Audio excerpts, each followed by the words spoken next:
Parents and twin sister kicked me out at 16. I lived in a tent and struggled for years. Now I have a house, and they showed up uninvited with my sister's family, demanding to move in. My sister asked my parents to throw me out of my house at 16, saying there's no space for me.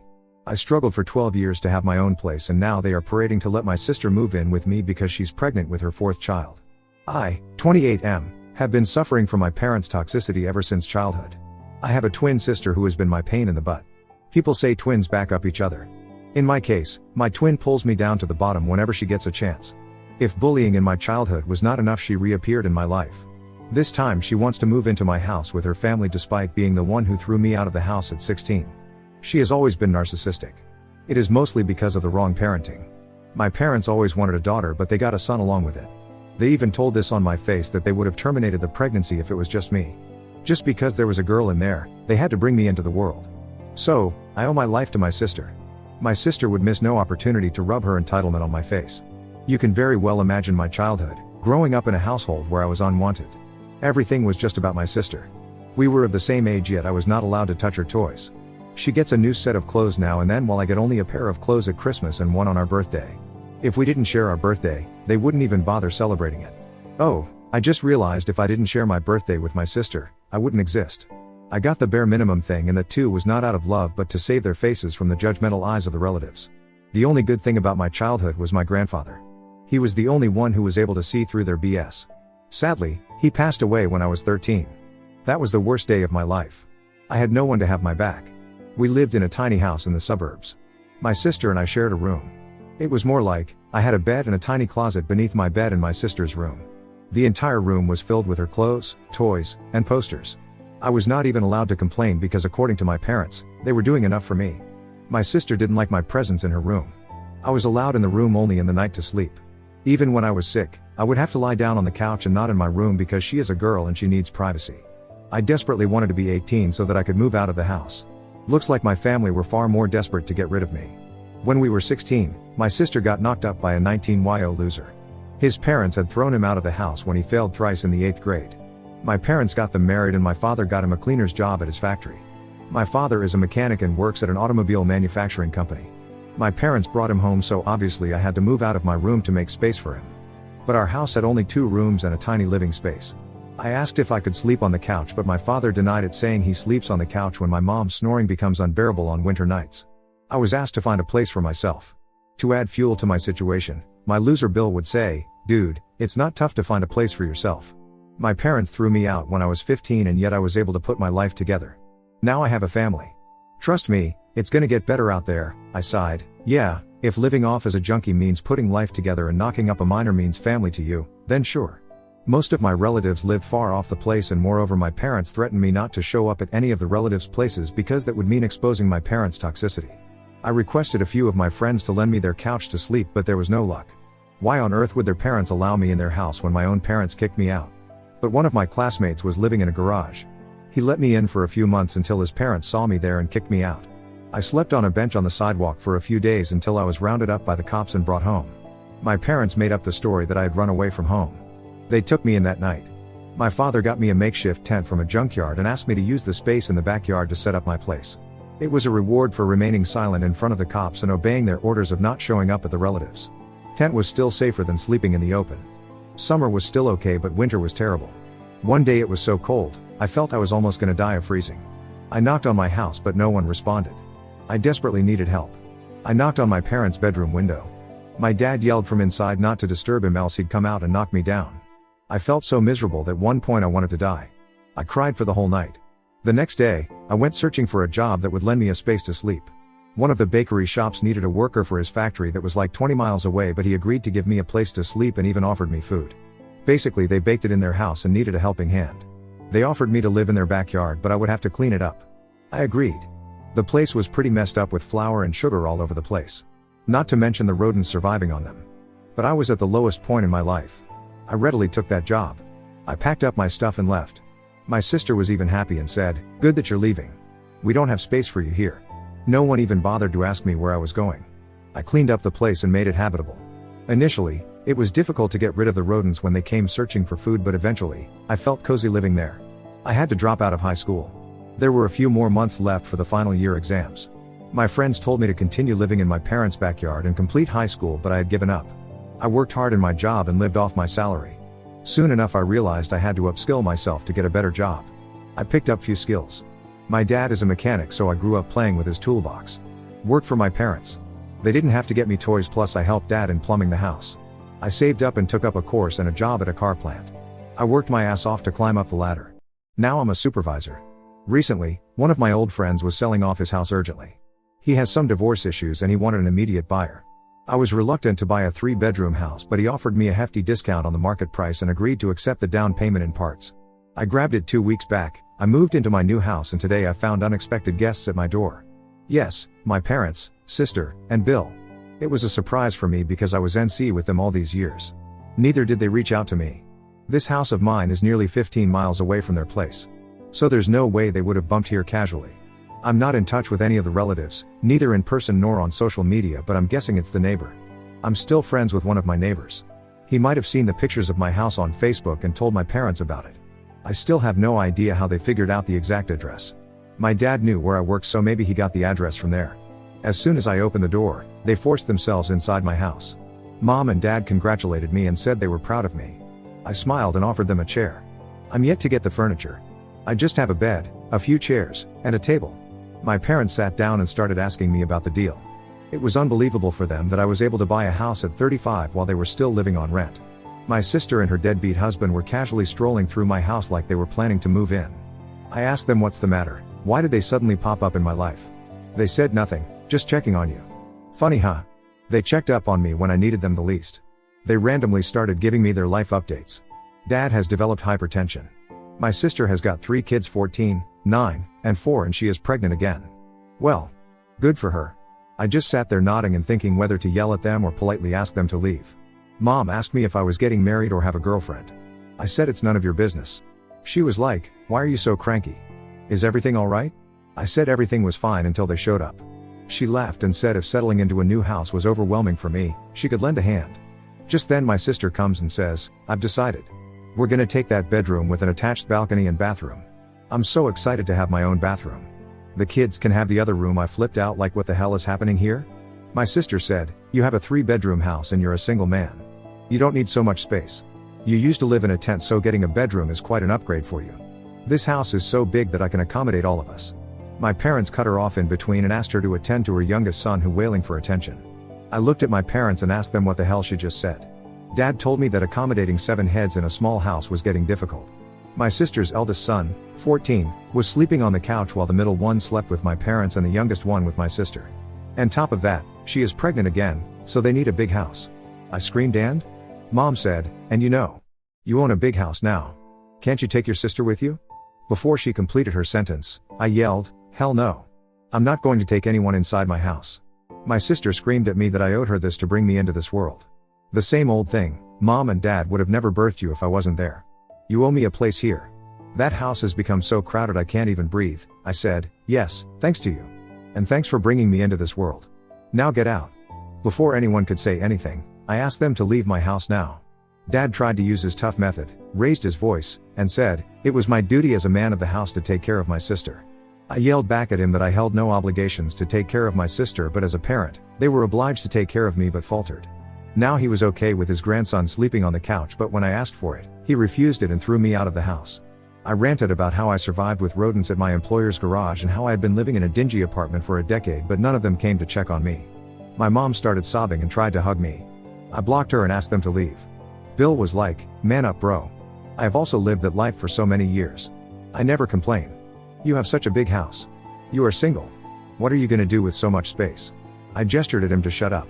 My sister started cussing me for shouting at her husband. I said, well then get out if you don't want me to knock him down. I chased them out of my house without letting them speak a word. I'm fuming with anger. They were forever toxic and narcissistic, and now they have turned greedy, but I'm not 16yo anymore who would follow their orders like a puppet. If they pester me further, I won't hesitate to call the cops on them. Update 1. My sister and her junkie husband broke into my house. BTW, some of you asked in the comment if my sister offered to pay rent. The answer is a big no. She hasn't, and she can't afford rent. She and her junkie are freeloaders and child milling machines. They have been piling upon my parents for 12 years and now they want to do it with me. Not that my parents are happy providing for her. I saw the frustrations in their eyes when they last visited me. However, instead of just throwing her out, they are offloading those lazy bums to my shoulder. A week after the first encounter with them, my mom showed up at my house again. This time she didn't beat around the bush and told me I should put my guard down and let my sister move in with me. I said no way. She basically repeated the same stuff, that it was difficult to accommodate so many people in a small house, blah blah. Still no from me. Then she switched her gear and tried to threaten me.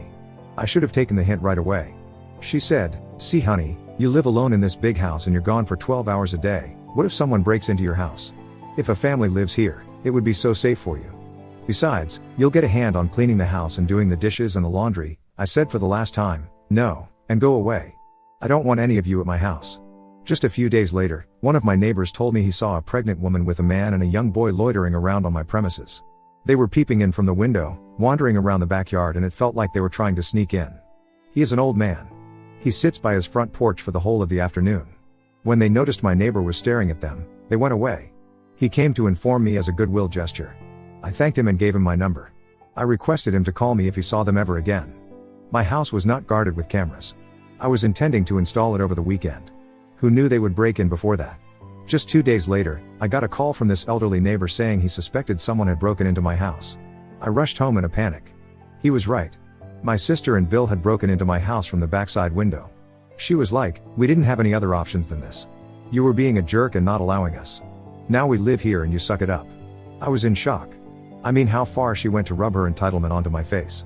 Bill came outside of the room in which they had made their bedroom. He was like, "It was pretty smooth, huh?" Without thinking twice, I charged at Bill.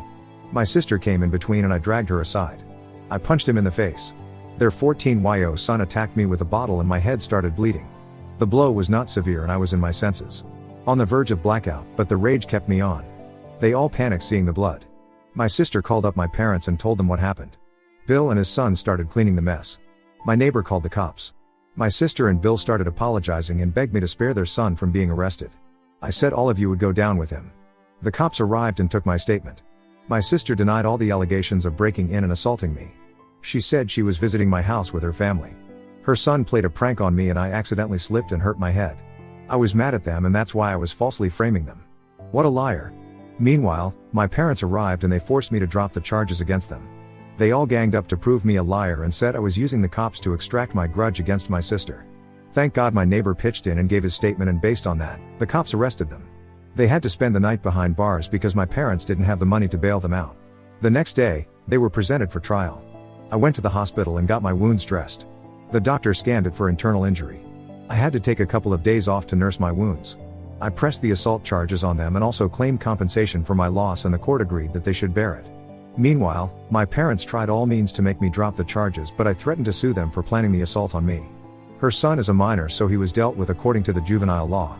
He got a week in a juvenile facility and his parents would have to pay for restitution, lost wage and medical bills. Sister and Bill were fined heavily, but they pleaded to trade off a part of it with community service. It's been a week since then and it has been silent. I hope they have got their lesson and they should stay away from me. Update 2, looks like my parents are not off my back yet. Yesterday, they showed up at my house again. I slammed the door in their face. They stood outside for almost an hour requesting me to hear them out. Finally, I had to let them in. I wish I could just yell from the window and threaten them to knock them down like Dad did to me 12 years ago. Anyways, I asked them why they were again at my door. They both started sobbing and said they needed my help. I said if this has to do anything with my sister then count me out. They said it was about them. Dad goes, "You see, I'm growing old and fragile.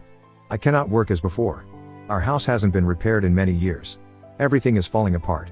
I cut him in between and said, "Come to the point. He and Mom wanted to move in with me. As a responsible son, I should take them in. I should have if they were a responsible parent, but they were not. I asked them what would happen to their house and if they're gonna terminate the lease. They said they're gonna give that house to my sister. I was like, oh cool, you guys have taken an alternate route to exploit me. Earlier you tried to dump sister on my back. That plan failed. Now you wanna pile on. For the one last time, my house is not up for grabs. Not for anyone." They said my sister was offering to pay me the rent for living in my house, which I can use to pay the mortgage. I said I don't need her rent. She doesn't have to be bothered about my mortgage problem. She should instead look out for herself. Mom started crying that it was becoming very difficult for my sister to make ends meet. She doesn't even get proper sleep because her children sleep in the same room. I said it's not my problem if she is mindlessly expanding her family without financial planning. They were like, what could we say? You're not agreeing to anything. Neither do you want to take in your sister. Nor you are agreeing for us. You should at least let us move in with you. The house is too big for a single man. I said I don't plan to remain single forever. They tried to emotionally manipulate me that I should take care of my aging parents. I screamed karma is real. Remember how you threw me out of the house? This is what you get back in return. I opened the door for them and they left with bitter faces. I don't care what they call me, but I'm not gonna be a doormat and give in to their demands. Now on to the next story. Story 2. Rejected my daughter's Father's Day gift because I'm still angry about my ex-wife's affair that my daughter hid from me. After making her cry, I realized my mistake. My ex-wife, 40F, and I, 41M, have been divorced for a year now because she had an affair. She herself confessed to her affair a year later and moved in with her affair partner, who she's also now married to. I was pretty distraught with the whole thing. We also have a daughter, 17F. My daughter knew about the affair, but she told me she hid it from me because she didn't want to break up the family.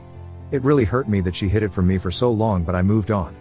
My daughter still apologies for it, but I've told her it's alright. My daughter today gave me a Father's Day gift, which was a handwritten letter and a gift. However, I was in no mood for gifts, so I told her to keep it to herself.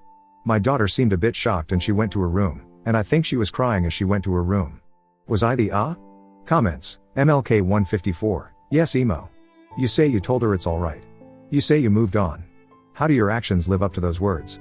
At least be honest with yourself, and then her. Either move on or don't, but don't say everything's alright and then not accept a gift from your daughter.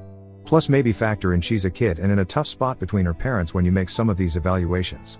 Gone to Flin Flon. Very few adults would have the courage to speak up in this scenario, never mind a kid who probably didn't want to hurt her dad. She needs your grace, and you need to show her how a person can move forward when life is difficult. Uda. Hot_mess forever. Yes. Sorry for what happened to you, but Uda.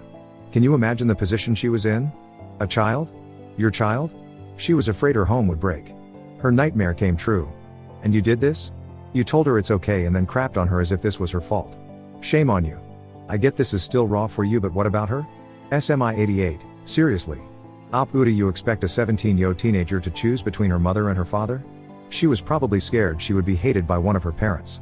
It's not her fault, like WTF? It was the mother's affair. She had nothing to do with it and probably needs support as well. Jesus dude. Killer whale shark, they've been divorced for a year, so she found out 14? 13? That's still middle school. A child shouldn't be in charge of their parents' marriage. Uda just wanted to provide a quick update. I did feel guilty after rejecting my daughter's gift yesterday, and after reading a few comments, it confirmed that I was an I went to her room yesterday and apologized for everything. It really hurt me that I made her cry that much. I told her that I didn't mean it and we had a chat. I got the gift and the letter was really sweet and heartfelt, and I thanked her. I felt really touched after reading it, and I will preserve it forever.